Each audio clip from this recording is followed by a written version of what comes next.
네, 우리 함께 앞에 옆에 계신 분들과 함께 인사하도록 하겠습니다. 반갑습니다. 환영합니다.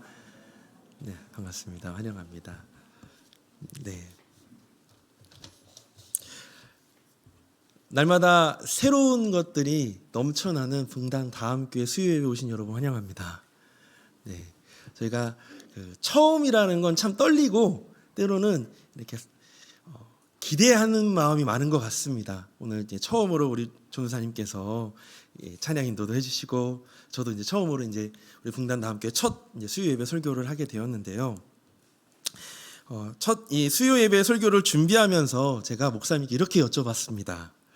수요예배 설교를 어떤 방향으로 준비하면 좋을까요? 라고요. 그때 목사님께서 말씀해 주시길 이렇게 말씀해 주셨어요. 성도님들과 그분들 삶을 생각하면서 목양적 설교가 되게 해주세요. 라고 이렇게 저한테 말씀해 주셨습니다. 그래서 목양적으로 어떻게 설교를 준비해야 할지를 기도하면서 이런 질문이 좀 떠오르게 됐습니다. 수요 예배 때 저희가 마지막 이제 말씀이 마치고 기도한 후에 마지막으로 저희가 주기도문을 합니다. 그렇죠? 금마침에 주기도문을 하는데 주기도문을 읽는 우리는 이 주기도문의 풍성한 의미를 깨닫고 이해하며 기도하고 있을까? 주기도문 하시는데 얼마나 걸리는지 아세요? 몇 초? 제가 해보니까요, 한 15초? 빨리 하면 15초, 천천히 하면 20초 정도 걸리더라고요. 혹시 이 주기도문을 읽으시면서 주기도문으로 예배 마치겠습니다 할 때 하늘에 계신 우리 아버지요, 이렇게 우리가 주기도문을 외우시면서 읽으시면서 어떤 마음으로, 어떤 생각으로, 어떤 의미를 생각하시면서 이 주기도문을 읊으실까요? 아, 이제 끝이다, 빨리 집에 가야지, 혹시 이런 마음으로 주기도문을 읽으실까요? 우리는 신앙생활을 하면서 그 첫날부터, 어쩌면 첫 순간부터 아마도 기도를 해왔을 겁니다. 그래서 너무나도 익숙합니다. 기도라는 것이요. 익숙하다는 것은요, 장점도 되지만 문제점도 있을 겁니다. 그것은 바로 무비판적이 된다는 것인데요. 이것이 옳은지 그른지 따져볼 생각을 하지도 못하고 어떤 의미인지 생각하지도 않고 하던 대로 그렇게 기도를 하는 모습들이 우리 안에 있는 것 같습니다. 우리는 과연 기도에 대해 제대로 알고 우리가 그렇게 기도하고 있을까요? 성경의 핵심 내용 혹은 이 핵심적인 진리를 교리라고 부릅니다. 그런데 이 교리를 다른 사람들에게 묻고 가르치기 위해 만들어진 것이 바로 교리문답이라고 얘기를 해요. 교리문답서 중에 기독교 교리와 윤리에 대한 간결하고 정확한 정의를 설명하고 있는 이제 문답서가 있는데, 우리가 아마도 가장 많이 알고 있는 웨스트민스터 소요리 문답서일 겁니다. 이 웨스트민스터 소요리 문답서에는요, 이 107문까지 되어 있는데 98문부터 107문까지 기도에 대해서 아주 쉽게 설명해 주고 있어요. 한번 보실까요? 웨스트민스터 소요리 문답서 제98문에 이렇게 이야기합니다. 기도란 무엇입니까? 눈으로 한번 따라 읽어보십시오. 기도는 하나님의 뜻에 일치되는 우리의 소원을 그리스도의 이름으로 하나님께 올려드리는 것으로 우리의 죄를 고백하며 하나님의 자비를 깨달아 감사하는 것이 바로 기도라고 이야기를 합니다. 98문의 기초에서 기도가 이런 것인지 우리가 알았다면, 그러면 구체적인 지침은 무엇일까라는 우리가 좀 질문을 하게 될 겁니다. 그러면 구체적으로 우리가 어떻게 기도해야 합니까? 그것에 대해서 99문에 바로 이렇게 이야기를 해요. 하나님은 기도에서 우리를 지도하시기 위하여 어떤 법칙을 주셨습니까? 그랬더니 그 답은 하나님의 모든 말씀이 우리의 기도를 지도하는데 유용하지만 기도를 위한 특별한 지도 법칙은 그리스도가 그의 제자들에게 가르쳤던 기도 형태로서 보통 주기도문이라고 불립니다. 라고. 우리에게 기도, 도대체 기도 우리가 어떻게 해야 되는 거야? 교회에 입문하여서 우리 그리스도인이 되어서 항상 우리가 기도를 하는데 과연 기도란 무엇일까? 어떻게 하는 겁니까? 라고 이렇게 우리가 질문하게 될 때 웨스트민스터 소요리 문답에서는 기도에 대해서 우리가 그 기도의 법칙이 바로 이 주기도문 안에 있다라고 이야기를 하고 있습니다. 근데 먼저 이것부터 조금 정의를 내려야겠죠. 그러면 도대체 웨스트민스터 소요리 문답서가 뭐야? 라고 하실 거예요. 소요리 문답서는요, 일단은 교리 교육을 통해서 이제 사람들을 교육하는 문답서인데요. 소요리 문답과 대요리 문답이 있습니다. 대요리 문답은 우리 같이 성인들에게 교리를 가르쳐 주는 것이라 성경 공부라고 생각하시면 좋을 것 같고요. 이제 소요리 문답은 초신자나 어린아이들에게 가르칠 때 이 소요리 문답서를 사용했습니다. 이것을 기억하시고 계속 설교를 이어나가겠습니다. 이처럼 주기도문은 교회가 하나님께 드려야 할 바른 기도 모델을 가르쳐주고 있어요. 주기도문은 마태복음 6장과 우리가 함께 읽었던 그리고 누가복음 11장에 기록되어져 있는데 각각 강조점이 다릅니다. 누가복음과 마태복음에 나타난 주기도문의 기원과 배경에서 우리는 주기도문의 중요성과 필요성을 크게 두 가지로 볼 수가 있어요. 첫 번째는요, 바로 주기도문은 교회 공동체의 표지판이라는 겁니다. 교회 공동체의 표지판. 누가복음 11장에서 예수님의 제자들은 요한이 자기 제자들에게 기도를 가르친 것과 같이 우리에게도 가르쳐 주시옵소서라고 말합니다. 예수님 당시 유대사회에는요, 여러 가지 파들이 있었어요. 바리새파, 사두개파, 에세네파 등 여러 종파가 있었습니다. 이런 유대교의 종파들은요, 종파의 정체성을 따라서 추구하는 비전과 사명을 그 기도문 속에 담았다라고 합니다. 즉, 각 종파의 기도문은 오늘날의 각 단체 회칙이나 비전 선언문과 같은 성격의 것이었다라는 거죠. 세례 요한의 제자들도 마찬가지였습니다. 세례 요한으로부터 기도에 대한 가르침을 받아 자신들의 독특한 정체성과 사명을 가지고 있었어요. 이처럼 예수님의 제자들이 기도를 가르쳐달라고 요청한 것은 이제 예수님의 제자들도 하나의 공동체로서 이 정체성을 의식하고 있었다는 것을 보여줍니다. 우리도 우리 안에 정체성이 있을 텐데 우리에게도 그 정체성에 맞는 기도를 가르쳐 주세요라고 요청을 한 거예요. 따라서 예수님의 제자들에게 가르쳐준 이 주기도문은 개인 경건 차원의 기도문이 아니라 교회가 이 세상의 공동체와는 다른 분명한 정체성과 사명의 핵심을 담아놓은 교회의 비전 선언문이자 사명 선언문이라고 오늘 생각하시면 됩니다. 그러므로 주기도문은 교회 공동체의 비전과 사명을 담고 있습니다. 즉 교회가 추구해야 할 방향을 가르쳐주는 표지가 바로 주기도문입니다. 그래서 우리가 오늘 예배가 마칠 때 주기도문 할 때 이것을 한번 생각해 보세요. 그래, 이 주기도문이 우리 교회가 우리가 추구해야 할 표지판이구나. 그걸 생각하시면서 한번 기도하신다면 더 풍성한 은혜들이 있을 겁니다. 두 번째는요, 주기도문은 개인 기도 생활의 나침반이 됩니다. 주기도문은 우리 성도들에게 바른 기도의 대상, 바른 기도의 방법, 바른 기도의 내용에 대해서 가르쳐주고 있습니다. 주기도문이 내용을 바르게 알고 기도한다면 주기도문을 기도드리는 만큼 우리의 신앙생활에 큰 유익이 될 겁니다.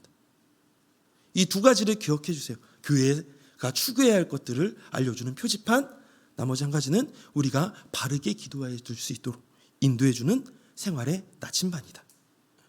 그렇다면 주기도문의 구조를 조금 더 한번 설명해 드리도록 하겠습니다. 주기도문의 구조. 먼저는요, 서문으로 시작해서 바로 하늘에 계신 우리 아버지, 이게 이제 주기도문의 머릿말이에요. 하늘에 계신 우리 아버지로 이제 시작해서 6가지의 주제로 간구를 하고 송영으로 마감을 합니다. 먼저는 3가지 간구가 있어요.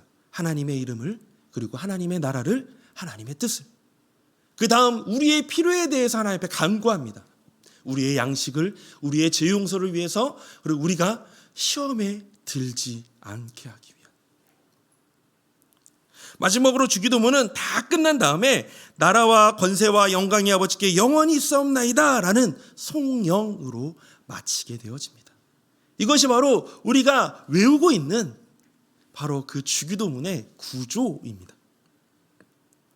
오늘은요, 주기도문의 머릿말인 하늘에 계신 우리 아버지여에 대해서 함께 같이 말씀을 나누고 그 풍성한 의미들을 함께 우리가 깨달으며 그것을 가지고 우리가 삶에서 또 기도 안에서 우리가 같이 누렸으면 좋겠습니다.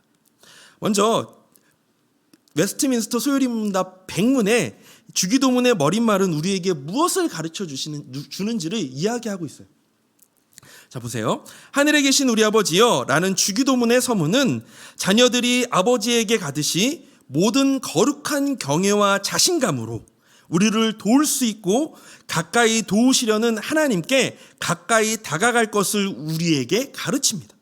그리고 우리가 다른 이들과 함께 다른 이들을 위해서 기도해야 할 것을 가르치는 것이 바로 하늘에 계신 우리 아버지여의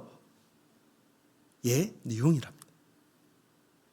주기도문의 머릿말은 먼저 하늘에 계신 우리 아버지여라고 기도의 대상을 분명하게 하며 기도를 시작합니다.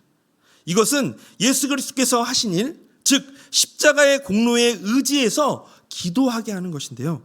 그러므로 기도는 정당한 기도의 대상에게 그리스도의 공로에 의지해서 성령님 안에서 하나님의 뜻을 구하는 것입니다. 이런 의미에서 우리의 기도의 대상이 되시는 하나님을 바르게 하는 것이 매우 중요한데, 하늘에 계신 우리 아버지여라는 대상은 그저 단순한 기도의 대상이 아니라 우리가 기도할 수 있는 모든 근거와 기도의 사상 전체를 그 안에 담고 있는 아주 풍성한 말입니다. 이 하늘에 계신 우리 아버지여라는 것이요. 그러면 이 풍성한 말 속에 있는 뜻을 하나하나씩 생각해 보기로 하겠습니다. 먼저 아버지입니다. 아버지. 아버지 하면 무엇이 떠오르세요? 아버지 하면 모든 사람에게는 육신의 아버지가 있습니다. 육신의 아버지는 설령 약할지라도 자기 자식에게만은 좋은 것을 주려고 합니다.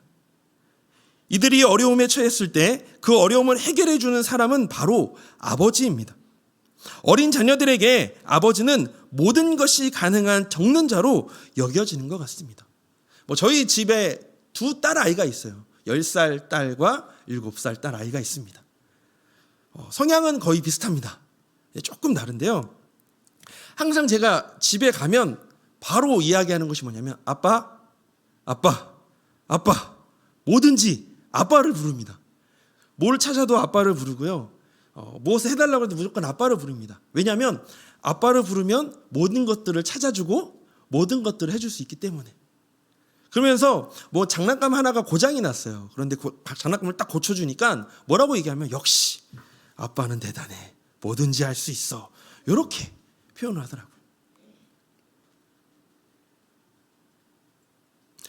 아이들은요, 부모를 무엇이든지 할 수 있는 이처럼 이 전능한 존재로 또 자신을 끝까지 사랑하는 존재로 여깁니다. 그렇게 아이들은요, 부모의 품에 안겨 모든 걱정과 시름을 놓고 평안을 느끼며 잠에 드는 것 같습니다. 잠을 자다가도 아빠를 찾아요. 그래서 아빠의 머리카락을 만지며 잡니다. 머리카락이 없으면 깹니다. 그래서 아빠 쪽으로 와요. 그래서 머리카락을 만지면서 자요. 왜일까요? 아빠나 부모님에 대한 평안함. 아빠만 있으면, 엄마만 있으면, 부모님만 있으면 나는 어디든 가든 무섭지 않아.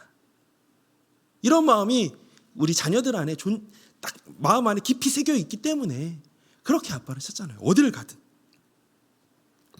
아이가 밖에서 집으로 돌아오는 이 아비를 반기며 아빠라고 부르는 표정은요, 너무나도 아름답고 평안해 보입니다. 제가 집에 들어가면 띡띡띡 누르는 순간 열면 바로 이렇게 하고 있습니다. 아이들이 아빠 오셨어요? 네, 놀다가도 그 모습을 보면요, 안정감을 느끼는 아이들의 표정을 보게 되거든요. 그런데 아무에게나 이 아이들이 아버지라고 부를까요? 아무에게나 아버지라고 부를 수는 없을 겁니다. 왜냐하면 내 아버지가 아니기 때문입니다. 저희 아이들에게요, 이제 우리 아까 찬양했던 홍 전도사님한테 이제 아빠가 이분이야, 아빠라고 불러? 절대 못 부릅니다. 아빠가 아니라는 거 알고 있기 때문에. 나에게 속한 아버지에게 아버지라고 부를 수 있고 그분이 도움과 공급을 받을 수 있음을 알기 때문에 우리는 그분 앞에 아이들도 그 앞에 아버지, 아빠라고 이야기하는 거 아니겠습니까? 그렇다면 우리는 어떻게 하나님을 아버지라고 부를 수 있을까요? 아버지라고. 어떤 근거나 이유가 있을까요? 요한복음 1장 12절에 이렇게 얘기합니다. 영접하는 자 곧 그 이름을 믿는 자들에게는 하나님의 자녀가 되는 권세를 주셨으니. 또 볼까요? 로마서 8장 15절 함께 같이 읽어보겠습니다. 시작. 너희는 다시 무서워하는 종의 영을 받지 아니하고 양자의 영을 받았으므로 우리가 아빠 아버지라고 부르짖느니라. 아멘. 갈라디아서 4장 6절은 이렇게 기록합니다. 너희가 아들이므로 하나님이 그 아들의 영을 우리 마음 가운데 보내사 아빠 아버지라고 부르게 하셨느니라. 아멘. 그리스도인들은 양자의 영을 하나님께로 받았습니다. 여기서 중요한 것은 이것이 그저 우리가 하나님 믿겠습니다 라고 선택해서 그렇게 된 것이 아니라 우리 주 예수 그리스도 때문에 그렇게 된 것입니다. 그리스도의 구속이 우리를 하나님의 자녀로 회복시켜 주셨기 때문에 우리가 그 안에서 아버지라고 부를 수 있다는 거죠. 개혁 신학자 중에 리덜보스라는 신학자가 있는데요. 그분이 이렇게 얘기하셨어요. 오직 예수님의 제자들만이 하나님을 아버지라고 부를 특권을 가지고 있다. 물론 하나님께서는 모든 영의 아버지이시지만 모든 사람이 다 하나님의 자녀됨을 거부하고 각기 제 길로 갔습니다. 그러므로 오직 그리스도께서 이루신 구속을 통해서 영적으로 하나님의 자녀된 사람들만이 하나님을 아주 친근하게 아버지라고 부르며 하나님을 아버지로 모시고 살 수 있는 것이고 그런 사람들만이 하나님께 기도할 수 있는 것입니다. 아무나 기도할 수 있는 것이 아니라 예수 그리스도의 구속의 은혜를 받은 그 사람들만이 하나님께 하나님 아버지라고 부르며 기도할 수 있다는 거예요. 그런 의미에서 주기도문은요, 하나님의 백성들의 기도입니다. 하나님의 백성들의 기도. 또한 예수 그리스도의 구속에 근거하여 하나님을 아버지로 부르며 산다라는 것은요, 우리들이 하나님의 아버지다운 사랑과 거룩한 경외와 자신감을 가지고 산다라는 것을 말합니다. 좀 더 구체적으로 첫 번째, 하나님 아버지께서 우리의 필요한 모든 것을 아시며 필요한 것을 공급해 주심을 의미한다라는 거예요. 삶에 필요한 모든 것을 하나님께서는 우리가 구하기도 전에 알고 계십니다. 따라서 하나님께 기도하는 것은 하나님께서 우리의 사정을 모르시기 때문에 보고하는 것이 아닙니다. 오히려 주님께서 모든 것을 아시고 우리에게 필요한 모든 것을 공급하시는 분이시기 때문에 우리는 그것을 믿고 기도하는 거예요. 또한 우리의 모든 것을 아시는 하나님께서 우리가 기도하기를 원하심으로, 기도를 통해서 함께 관계하기를 원하심으로 우리가 주님의 뜻을 분별하여 주님의 뜻을 구하기를 주님은 원하십니다. 그러므로 우리는 모든 것을 아시는 아버지께 우리의 현재의 상황 속에서 우리가 가야 할 방향을 지시받기 위해 상의하는 것과 같은 마음으로 하나님 앞에 기도해야 합니다. 하나님, 모든 것들을 다 아시는 주님, 내 안에 내 상황이 이런 삶이 있습니다. 내가 너무 힘들어요. 내가 지쳐 있어요. 주님의 도우심이 필요합니다. 근데 주님 다 아시죠? 근데 주님 어떻게 해야 될까요? 라는 상의하는 마음으로 하나님 앞에 기도해야 된다는 거예요. 그는 우리의 모든 것을 아시며 필요한 모든 것을 공급하시는 분이기 때문에 우리는 그렇게 기도할 수 있는 겁니다. 아버지이신 하나님께 우리의 모든 소원을 아뢰고 모든 염려를 맡길 수가 있습니다. 아버지 하나님은 현재의 삶에서만이 아니라 영원히 우리에게 필요한 모든 것을 공급해 주시는 분이십니다. 두 번째는요, 하나님은 우리의 아버지이시기에 우리가 잘못하고 하나님의 뜻에 순종하지 않을 때 우리에게 징계하시기도 하신다라는 겁니다. 이 아버지 안에 그것들이 포함되어져 있어요. 그것은 하나님이 우리를 아들과 같이 대우하시는 한 방식입니다. 히브리서 12장 8절 우리 함께 같이 읽어볼까요? 시작. 징계는 다 받는 것이거늘 너희에게 없으면 사생자요 친아들이 아니니라. 그러므로 혹시 하나님 아버지께서 징계하시면 우리의 유익을 위하여 그 거룩하심에 참여케 하시기 위해 그러신 줄로 알고 하나님께 더욱 순종하며 우리는 살아가야 합니다. 하나님 나 미워하셔서 나를 징계하세요. 아 이제 하나님 못 믿겠어요. 이렇게 하면서 돌아서는 것이 아니라 하나님이 나를 또 가르쳐 주시고 더 바른 길로 갈 수 있도록 하나님이 나를 그렇게 인도하시는구나. 그렇게 우리는 순종하며 살아가야 합니다. 물론 징계가 당시에는 즐거워 보이지 않고 슬퍼 보이나 후에 그로 말미암아 연단하는 자에게는 의와 평강한 열매를 맺을 것을 우리가 기대하시면서 믿으시면서 우리는 그 하나님 앞에 나아가야 합니다. 이런 생각을 가지고서 우리는 하나님을 아버지라고 불러 기도할 수 있는 겁니다. 주님께서 그런 풍성한 의미를 다 담아서 하나님을 아버지라고 부를 수 있도록 하셨습니다. 특히 예수님께서 염두에 두셨던 깊이 있고 사랑스러운 친밀성을 가지고 기도에 참여해야 합니다. 이것은 우리들의 기도의 토대가 되어집니다. 두 번째는요, 아버지에 또 뭐가 붙죠? 하늘에 계신 아버지, 하늘에 계신이 붙습니다. 그런데 예수님께서는 아버지 앞에 하늘에 계신이라는 말을 붙이도록 하셨습니다. 이것은 하나님이 거룩하시고 존귀하시며 전능하신 분이심을 기억하라는 것입니다. 하나님은 친근하신 아버지이시지만 또한 우리와 비교가 되지 않을 놀랍고 존귀하며 거룩하신 하나님이십니다. 그러므로 우리가 하나님께 나아가거나 하나님을 불러 기도할 때 하나님의 어미, 이 어미라는 단어는 이런 단어거든요. 존엄하신, 놀랍고 엄격하시고 위대하시다 라는 그런 의미가 바로 엄위라는 단어인데요. 이 어미하심을 바로 인정하고 그 어미로우심 앞에 절하면서 하나님 앞에 말씀드려야 합니다. 이것을 잊는 사람들은요, 하나님을 바로 아는 것이 아니에요. 이 세상에서 하나님의 영역이 아닌 곳은 아무 곳도 없습니다. 모든 곳이 다 하나님의 영역입니다. 우리는 이 세상에 대한 하나님의 관계를 제대로 알 때 바르게 기도할 수 있습니다. 그래서 전도서 5장 1절은 이렇게 얘기해요. 가까이하여 말씀을 듣는 것이 우매자의 제사를 드리는 것보다 낫다. 어미하신 하나님 앞에서는 그에게 무엇을 하여 드린다라는 의식은 무의미합니다. 내가 이렇게 해서 하나님께 뭔가를 드려야지, 내가 이렇게 해서 하나님 앞에 뭔가를 해드려야지, 이런 것들은 무의미하다라는 거예요. 우리는 그의 말씀을 듣고 깨닫고 그분이 원하시는 대로 나아가기 위한 준비를 해야 합니다.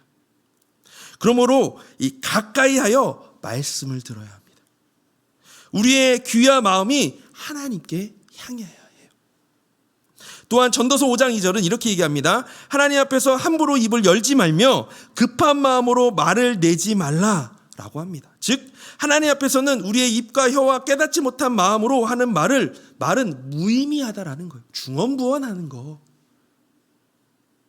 누군가 앞에 서서 누군가에게 듣도록 외식하며 기도하는 거. 그런 것들은요, 오히려 문제를 일으킵니다. 그러므로 우리는 어미하신 하나님 앞에서 겸손하게 하나님의 말씀을 듣고 그 말씀에 근거해서 우리가 깨달은 마음으로 말해야 합니다. 그것이 하늘에 계신 아버지와 교제하는 마땅한 방식입니다. 마지막으로 우리 아버지, 여기에 하늘에 계신 우리 아버지가 붙잖아요. 여기다 우리라는 단어가 있는데요. 예수님께서는 그 하늘에 계신 아버지를 우리들의 아버지라고 부르도록 하셨다는 것에서도 우리는 주목해야 합니다. 왜 우리에게 우리 아버지라고 부르도록 하셨을까요? 나의 아버지도 아니고 너의 아버지도 아니고 우리 아버지라고 부르셨을까요? 첫 번째는요, 우리 아버지는 어떤 개인이 하나님을 독점할 수 없다라는 것입니다. 하나님을 나의 아버지라고 말할 수는 있지만 그 의미는 그것은 예수 그리스도의 구속으로 말미암아 이루어진 구속에 참여한 사람들 가운데 나도 포함되어져 있다라는 의미예요. 이런 의미에서 내 아버지라는 말을 사용할 수 있는 분은 딱 한 분입니다. 예수님밖에 없습니다. 그래서 예수님께서는 요한복음 2장 17절에서 내 아버지 곧 너희 아버지, 내 하나님 곧 너희 하나님이라는 표현을 사용하신 것이죠. 예수님만이 아주 독특한 의미에서 내 아버지라고 하실 수 있고, 우리는 그가 이루시는 구속 때문에 하나님의 자녀로 양자되었기 때문에 하나님을 우리 아버지라고 부르는 것입니다. 하나님은 어떤 사람이 독점할 수 있는 분이 아니라는 것을 우리는 기억해야 합니다. 두 번째로, 하나님을 우리 아버지라고 부르도록 하신 것은요, 우리가 언제나 하나님을 중심으로 한 공동체 의식을 가지고 있어야 한다는 것입니다. 공동체 의식을 가지고. 사실 우리가 신앙생활을 하면 개인 경건 생활만 우리는 집중하잖아요. 내가 은혜 받으면 되고, 내가 하나님 안에서 복 받으면 되고.